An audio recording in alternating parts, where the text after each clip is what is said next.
We usually picture the end of a war, as dropping a heavy duffel bag at an airport terminal. Oh yeah, the joyous embraces, shedding the uniform. Exactly, that Ah, collective sigh of relief that the battle is definitively over. But for Alexander Thorne, the heaviest combat of his life didn't actually happen in a Middle Eastern desert or a Balkan minefield. no, it really didn't. It happened in the kitchen of a Papa John's Pizza in Maryland. He was fighting an enemy that literally no one else in the room could see. Welcome to another custom-tailored deep dive. Glad to be here. Today, for you listening, we are opening up a highly specific, grueling chapter of Alexander Thorne's forensic reconstruction. We're looking at Part 7, Time for New Surroundings, which covers chapters 14 and 15. Right, it's a really intense section. Yeah, it is. We're exploring the invisible, multi-year administrative war Thorne fought just for his survival. And we'll look at the bittersweet nature of his legal victory, plus the devastating tragedy that ultimately sealed him inside a desert fortress. The contrast in these chapters is what makes this documentation so vital. We are looking at the intense friction between a human being whose nervous system has been fundamentally rewired and a bureaucratic machine that demands objective, checkbox proof of completely invisible damage. Which is just so hard to quantify. So we find Thorne in early 2013 living in a townhouse in Maryland, and the basic arithmetic of his survival is just failing. Yeah, the math doesn't work. Right. He is staring at an unemployment check from the Maryland Department of Labor for exactly $125 a week, That's $500 a month. which is nothing. His wife, Maria, is trying to keep them afloat. She's working at a mall cosmetics counter, coming home smelling of perfume samples after just standing on her feet all day. But you cannot fund a mortgage, utilities, and feed 2 children on a $500 monthly deficit. You really can. And, Thorne had already filed his claims with the VA and the Social Security Administration back in December of 2012. But those systems, they don't care. Exactly. They operate on an entirely different timeline than a family running out of groceries. Maria actually describes his system as a glacier, which I think is analytically precise. Oh, that's a great word for it. Yeah, because a glacier is massive, it is incredibly cold, and it moves at a pace entirely indifferent to the human terrain. It grinds down underneath it. Wow. Yeah. So to satisfy that glacier, Thorne is summoned to a C&P exam, a compensation and pension exam, at the VA Medical Center in Baltimore. And the environment is totally sterile. Fluorescent lights, the smell of rubbing alcohol. Yeah. And there's this contractor named Dr. Aris sitting behind a desk. But Dr. Aris isn't there to treat Thorne. He's just there to evaluate liability. He barely even looks up from his computer screen as he asks Thorne to list his ailments. And Thorne lists them almost like military supply inventory. Oh, right. He says panic disorder with agoraphobia, bilateral hearing loss, radiculopathy, which is that shooting electric pain traveling down the nerve roots from a damaged spine. Ugh, sounds awful. Yeah, and tinnitus, the constant shrieking in his ears that Thorne refers to as his cicadas. His cicadas, that's haunting. It is. But Dr. Aris is constrained by the mechanics of the VA disability system. The system requires quantifiable data. It wants range of motion measurements, decibel hearing charts. Right, something they can put in a spreadsheet. Exactly. It does not know how to process a man sitting there saying, I am internally suffocating. And what's crazy is Dr. Ayres actually looks at Thorne's civilian work history. He sees that Thorne spent years as a highly successful general manager for high-volume pizza franchises right after his military service. Which naturally leads to a question. Yeah, a really pointed, almost suspicious question. Dr. Ayres asks, how can a man who successfully managed those high-stress corporate environments for years suddenly be completely unable to work? And Thorne's answer is just crushing. It really is. It's a one-sentence answer. He says, because the container broke, doctor, I held it together until I couldn't. Okay, let's unpack this container concept. I think we have to. Imagine Thorne's mind as a heavy-duty, steel-reinforced bridge. For years, massive freight trucks of stress roll over it. You've got the military deployments, the red mist of a landmine explosion in Bosnia, the 80-hour work weeks managing pizza shops. And the bridge holds the weight. Right. To a casual observer or a doctor looking at a resume, the bridge looks perfectly structurally sound. But inside the concrete, microscopic fractures are forming with every single heavy load. Yeah, invisible damage. Exactly. And then one day, under the weight of just an ordinary car, those microfractures suddenly connect, and the entire structure just collapses into the river in a matter of seconds. What's fascinating here is that the mechanics of bureaucracy fundamentally reject the concept of cumulative failure. Bureaucratic systems, whether we are talking about the military or corporate America, they're designed to extract utility from a person's container. Right, they just keep taking. Yes, they will take every hour of labor and every drop of resilience. But the moment that container shatters, the system's empathy just vanishes. You transition from an asset to a liability overnight. And then the system coldly demands that you analytically prove your own collapse to an evaluator who just views you as a data point. Dr. Aristipes' subjective reporting of tinnitus into his notes. Subjective. Yeah, that word subjective is the bureaucracy's way of saying unproven. It completely dismisses the lived reality of the trauma. Jeez. And because the VA glacier is moving so slowly, Thorne simply runs out of time and money. He's forced to attempt a tactical retreat back into the only civilian workforce he knows, which is the restaurant kitchen. He really had no other choice. Over the course of 2013 and 2014, he takes 3 separate jobs far below his previous management rank just to generate some cash. But the kitchen is no longer a kitchen to him. There's a totally different environment in his mind. Yeah. At a Pizza Hut in Glen Burnie, he's working the cut table on a Friday night. A standard metal pizza pan drops to the floor. The oven sprayer hisses. The shift manager shouts about 30-minute ticket times. All standard kitchen noises. Exactly. But Thorne just stops breathing, unties his apron, and walks out the back door. So then he attempts to modify the variables. He takes a job at Sal's Mom and Pop Pizza. He removes the corporate metrics and the 30-minute timers. It is just Sal and a brick oven. That sounds a lot less stressful. You'd think so. But the spatial geometry of Sal's kitchen triggers an entirely different response. It is a tiny, suffocating space. Sal is constantly yelling orders over loud Frank Sinatra music. Oh, I can see how that would be overwhelming. Yeah, to Thorne, the heat and the confinement mimic the sensory input of a military bunker or the burn pits in Saudi Arabia. He asks Sal to turn the music down. Sal laughs and turns it up. No way. Yeah. Thorne's fight-or-flight response takes over, and he abandons his keys on the counter and just leaves. Which leads to the Papa John's in Severna Park. And this is the absolute final shame for him. He returns to the exact same store he used to run as a general manager, but now he is just a lowly line cook. Haunting his own former command post. Yes. On a busy Friday night, the phones are ringing relentlessly, drivers are shouting, and Thorne's tinnitus is shrieking at what he estimates is 115 decibels. That is deafening. It is. He looks at the teenage drivers he used to train, tells the manager the perimeter is breached, and walks out for the last time. Now, here's where it gets really interesting. I'm struggling to understand this mechanism. Okay, what do you mean? Well, he spent years running these exact pizza shops successfully. The physical environment didn't change at all. The pans always clattered. The ovens were always hot. So why is his brain suddenly treating a dropped pizza pan like an incoming mortar? That's the core issue. We have to look at the neurological reality of hyperarousal to answer that. Trauma physically alters the brain's threat assessment software, specifically the amygdala, which acts as the body's alarm system. Okay, the amygdala. Right. When Thorne was a combat engineer clearing minefields in the Balkans, his amygdala was constantly on high alert. That hyperarousal is an evolutionary advantage in a war zone. I mean, it literally keeps you alive. Right, you need that to survive. Exactly. But in cases of severe panic disorder and PTSD, that alarm system gets permanently fused in the on position.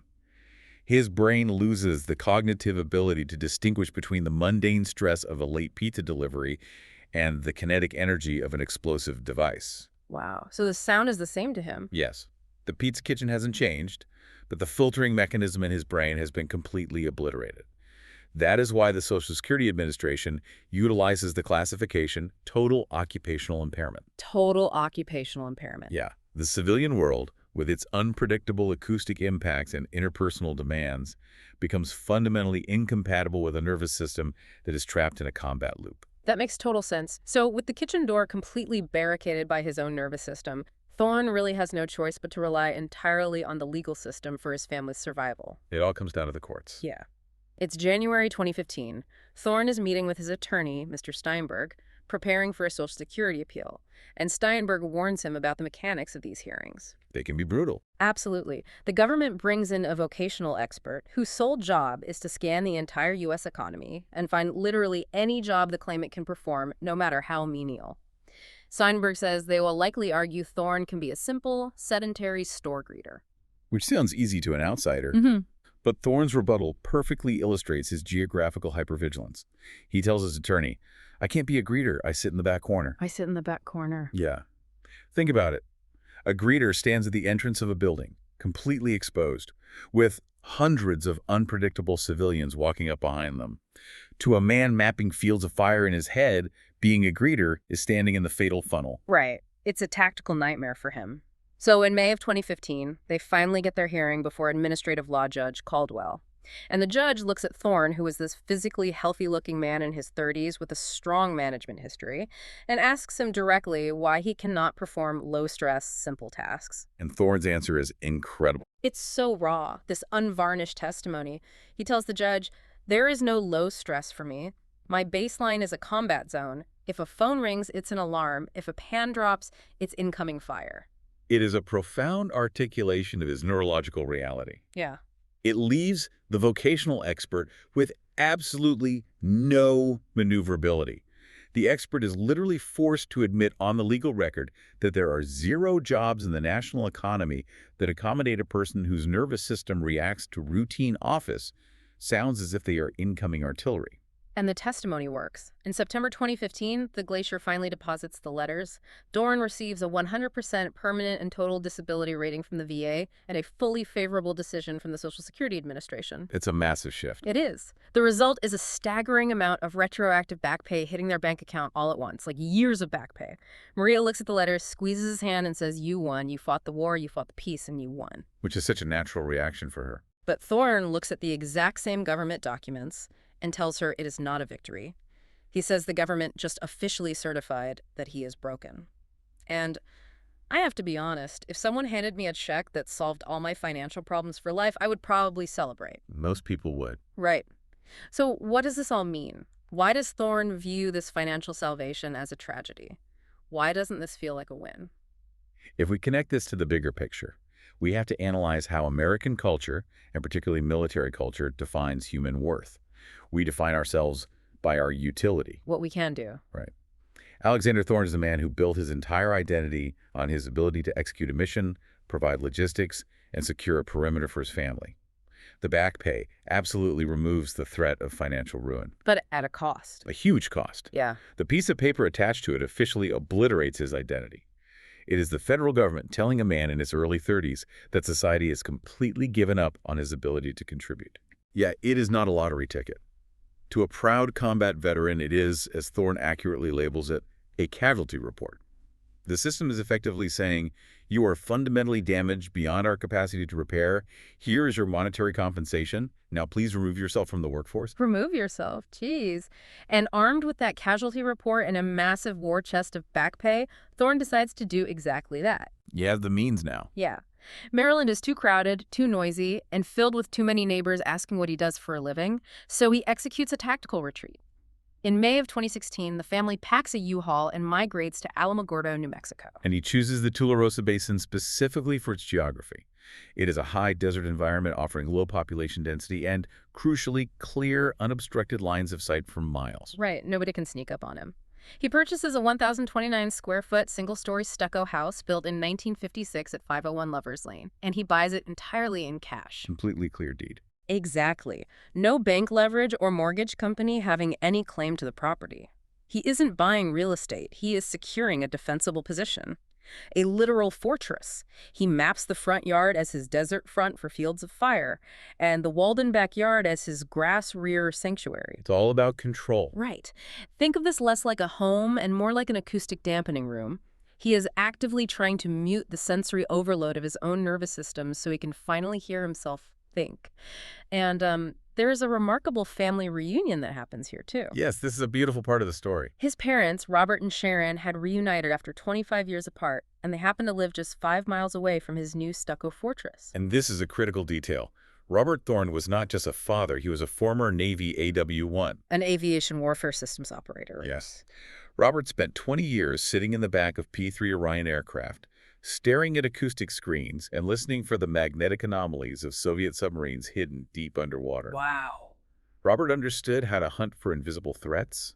He understood sensor ghosts. Which perfectly sets the stage for the golden era, from 2017 to 2019. Sunday dinners with Robert at the head of the table. sledding down the blinding white gypsum dunes at White Sands National Park. Because the terrain there is completely devoid of trees. Exactly, meaning no places for snipers to hide, just clean, white, predictable sand. The dry desert heat seems to cauterize Thorne's nerves. The cicadas in his ears actually quiet down. He describes himself as static but stable. The perimeter is secure. It sounds idyllic. It does. But looking at this critically, it's like a hermit crab finding the perfect impenetrable shell. Isn't there a massive psychological paradox here? I mean, he is trying to escape the war, but he is using literal military doctrine like fields of fire, secure perimeters, tactical retreats to build his civilian life. Oh, absolutely. It is the defining paradox of his existence. Yeah. He hasn't left the war behind at all. He has merely engineered a highly controlled, heavily armored environment to keep the war at bay. Ah. His peace is entirely dependent on absolute control. He controls the deed to the house, he controls the acoustic input of his environment, and he controls who breaches the perimeter. But there's a flaw in that. A huge one. The fatal flaw in constructing an acoustic dampening room is that if the walls are breached, the noise rushing back in is deafening. A fortress mentality requires constant, exhausting vigilance. And that acoustic dampening room shatters in December 2021.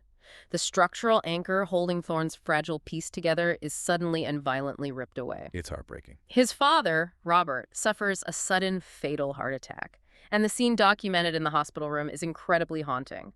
Thorne is standing there, watching the flatline monitor, and the high-pitched frequency of the medical flatline harmonizes perfectly with the frequency of the tinnitus shrieking in his own ears. Two invisible alarms going off at once. Yeah. Time of death is 14.02. Thorne leans down and whispers to his dead father, "Dad, check 6." Now, for those unfamiliar, check 6 is pilot terminology for watch your 6 o'clock or watch my blind spot. It's a plea for overwatch. The loss of Robert is not just the loss of a parent. It's the catastrophic loss of a shared reality. The aftermath is immediate. Thorne returns to 501 Lover's Lane. Maria is trying to comfort him, trying to get him to eat something. But Thorne is staring at the block fence outside. He screams at her to close the blinds. He's instantly back in the combat loop. Yeah. He roars, "The perimeter is compromised. We're exposed."